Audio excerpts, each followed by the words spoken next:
Bonjour à tous et bienvenue pour cette nouvelle vidéo. Aujourd'hui, on attaque un nouveau projet, rien que ça, à savoir la boîte de Descent. En bref, je vais m'atteler durant les 6 mois qui vont venir sur la chaîne à vous proposer des étapes pour peindre Descent de la meilleure manière possible. Les vidéos vont très souvent se décomposer avec une partie de peinture très rapide et une partie de level up de la figurine pour avoir un top niveau de qualité. Comme d'habitude, mes boss seront prioritaires sur toutes ces vidéos et auront accès à l'entièreté des vidéos, à savoir l'étape 1 et l'étape 2.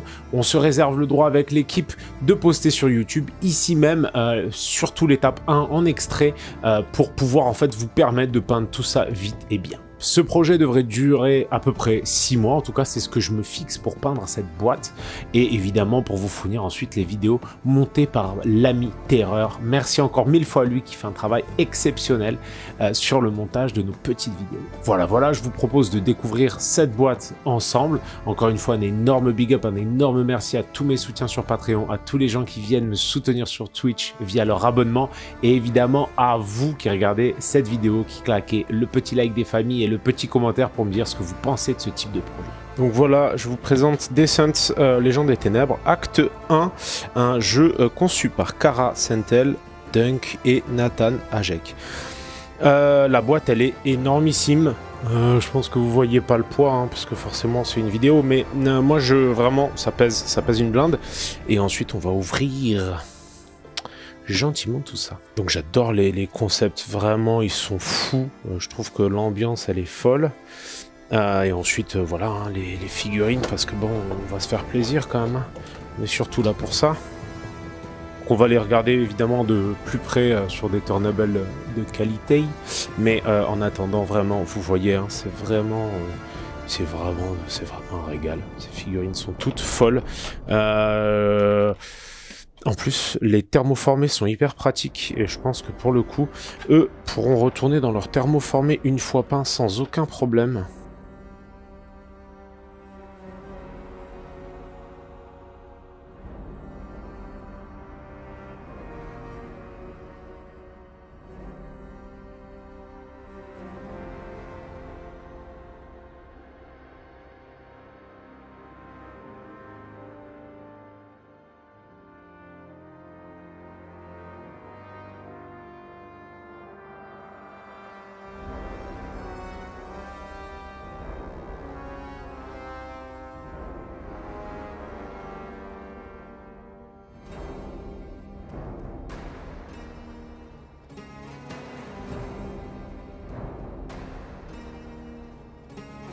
Ça c'est la masterpiece, c'est vraiment la pièce la plus massive du set.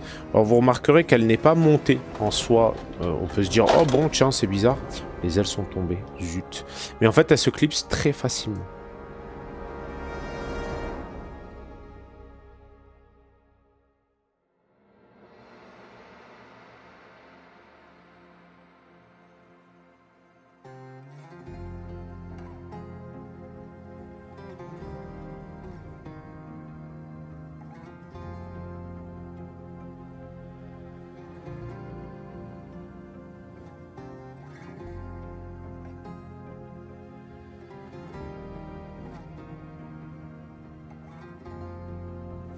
Donc on reviendra, comme je vous ai dit, sur les figurines. Si vous en avez cure du reste, évidemment, vous pouvez tout de suite passer à la timeline suivante sur lesquelles les figurines tournent sur elles-mêmes.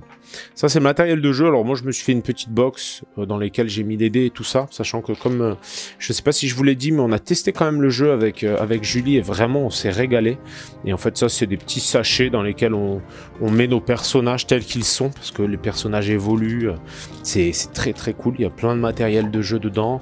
Ça, c'est les petits éléments pour les points de vie.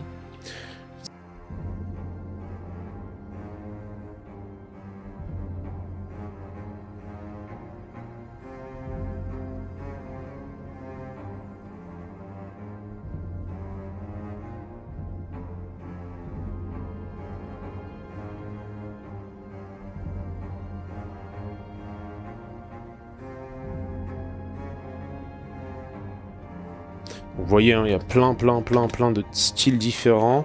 Il y a aussi des surfaces comme ça, en fait, qui vont venir s'intercaler en fonction de si on est sur du feu, ça va être des zones systématiquement dangereuses dans le jeu, ou gênantes tout du moins. Mais voilà, c'est vraiment un régal. Et un truc qui n'est pas rien, en fait, c'est que les décors, en fait, une fois montés, vous avez tout un espace de rangement et c'est vraiment très chouette parce qu'en fait, ceci en fait, donne beaucoup de hauteur. C'est-à-dire qu'en fait, quand on va jouer, par moment, je dis n'importe quoi, mais en fait, on va avoir des choses à étage et vraiment, ça donne une ambiance au jeu qui est juste folle. Donc évidemment, on pourrait remplacer ça par de l'impression 3D sans problème, mais je trouve que c'est une qualité qu'on trouve rarement dans les jeux, cette notion de hauteur, de mouvement. C'est vraiment très agréable. Et ce petit point de règle, voilà, tous les objets souvent dans le jeu sont interactifs. C'est-à-dire qu'on va pouvoir fouiller dedans pour essayer de trouver du stuff qui nous servira ensuite à créer entre deux parties, par exemple des équipements pour nos figurines, pour les figurines que l'on joue. Alors commençons tout simplement par les figurines finalement les plus simples et les plus épurées du set, qui vont consister dans ces trois petits loups. Comme vous le voyez vraiment, le détail est là, ça va être un plaisir à peindre. Je vais partir sur des couleurs très simples pour vraiment commencer à apprécier le projet avec des figurines simples et je vais y aller crescendo comme cela pour vous accompagner dans le processus.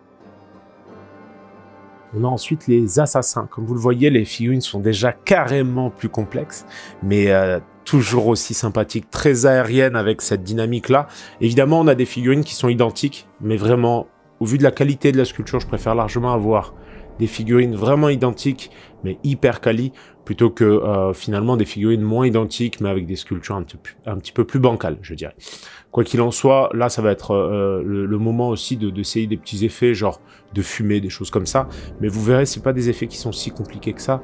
Et on va prendre plaisir justement à potentiellement même pouvoir intégrer une deuxième source de lumière si nécessaire sur la façon dont on va mettre en peinture ces figurines. Évidemment, là, je parle du niveau un petit peu plus élaboré, mais je vous montrerai évidemment comment les peindre de façon simple et efficace. On a ensuite les berserks, qui sont toujours 4. Ces figurines-là vont probablement être un peu plus complexes à mettre en lumière, en volume, puisqu'il y a beaucoup de petits détails vraiment partout. J'avoue que sur le set, c'est peut-être celle qui m'enchante et m'emballe le moins. Elle reste malgré tout tellement bien définie en termes de sculpture que ça va être un vrai plaisir à peindre et que j'ai hâte de pouvoir vous montrer un petit peu comment je vais me dépatouiller avec des figurines qui, finalement, m'excitent un petit peu moins en termes de peinture. Et voilà les espèces de sorciers de la peste en quelque sorte. Hein. Je les visualise tout de suite en vert, évidemment pour ceux qui connaissent l'univers de Warhammer 40 000 et le dieu de Nurgle. On peut pas les imaginer autrement qu'en vert et on pourra reproduire encore une fois des effets de fumée qu'on avait vus précédemment sur certaines parties de la figurine. Bref, j'ai vraiment hâte. Ces figurines aussi là sont très cool. Je visualise tout de suite un dégradé d'emblée sur les bases même de la figurine pour avoir une base de travail déjà bien amorcée et les couleurs vont aller essentiellement vers du vert. On va vraiment rester sur du monochrome de vert là-dessus. Et voilà pour les traditionnels squelettes. Que serait un jeu finalement de plateau en mode dungeon crawler sans squelette? On est là aussi pour affronter des revenants. Et encore une fois, hein, la sculpture, vous voyez, elle est folle, elle est pleine de volume, elle est hyper complexe. Parce que, en fait, ce qui va être peut-être compliqué là-dessus, et peut-être que j'en parlerai durant une des vidéos plus en détail, mais c'est qu'en fait, les figurines sont déjà montées, ce qui est un énorme point fort évidemment, mais il y a des zones qui sont très difficilement accessibles. À voir si jamais, par moment, je suis amené à les redécouper un petit peu par endroits, juste pour avoir accès plus facilement à certaines surfaces. Évidemment, encore une fois, je vous montrerai tout ça, et c'est un peu le but de ce projet, c'est de vous accompagner comme je l'ai fait sur HeroQuest, comme je l'ai fait sur Marvel Crisis Protocol. Et voilà les golems de pierre, figurines qui sont folles. Je vous avoue que celles-ci, je vais me les réserver pour un moment où je sature un petit peu du projet, par exemple, parce que ça va être des figurines assez simples, assez rapides à mettre en forme simplement, mais dans lesquelles on va pouvoir vraiment s'éclater sur des effets un peu particuliers dans un deuxième temps.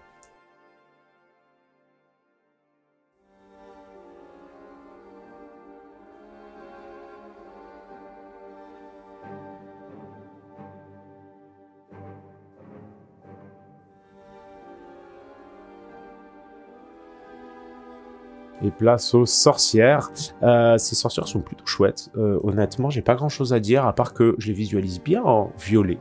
Le violet, je trouve que ça va bien pour l'aspect sorcier, ou peut-être du bleu, on verra. Mais quoi qu'il en soit, les figurines, encore une fois, belle dynamique, superbe drapé à l'arrière qui vole au vent comme ça. C'est vraiment hyper plaisant. Ces figurines sont des petits bijoux. Et vraiment, encore une fois, hein, ce jeu est cher, il vaut cher. Mais je trouve qu'il vaut mieux avoir un jeu qui vaut assez cher, mais dont chaque figurine est superbe, plutôt que plein de jeux qui valent moitié moins, on va dire, mais avec du plastique de moindre qualité.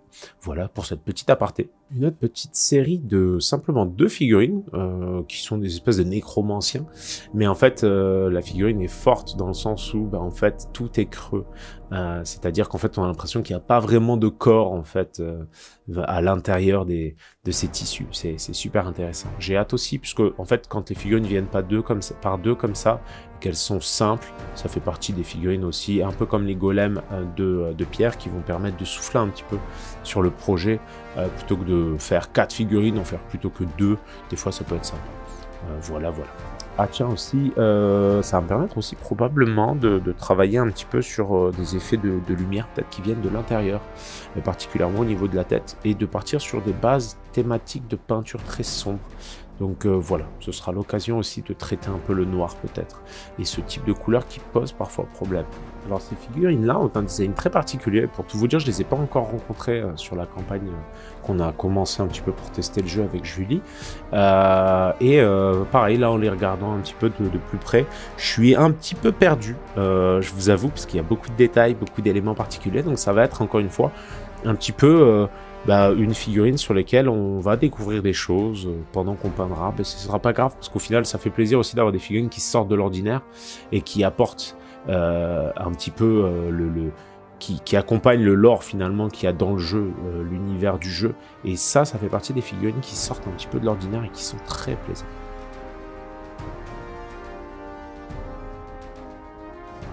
Voilà des figurines aussi qui sortent de l'ordinaire et qui sont pour le coup super chouettes.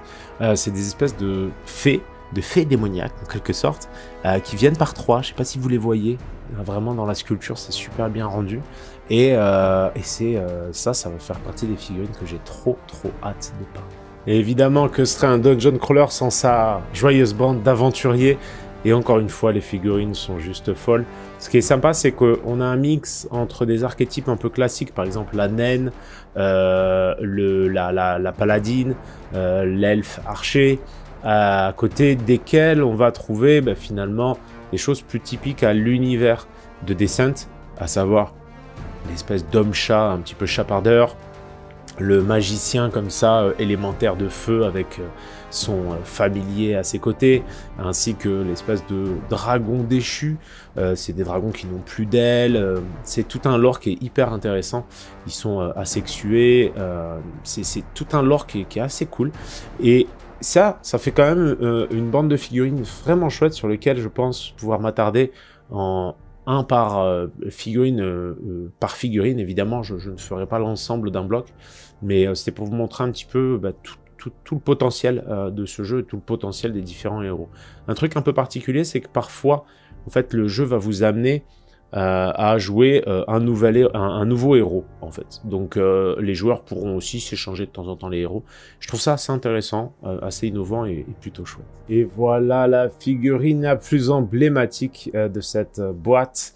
Évidemment, celle-ci va probablement me prendre plus de temps que les autres, hein, mais en même temps, elle a un tel charisme, elle a tellement de présence sur table que c'est vraiment, j'ai trop hâte de la peindre. Voilà, hein, je pense que là, on a bien fait le tour de toutes les figurines de la boîte. Comme vous avez vu, la qualité est au rendez-vous, il n'y a pas à tortiller. Et ça va être notre projet pour démarrer l'année 2024.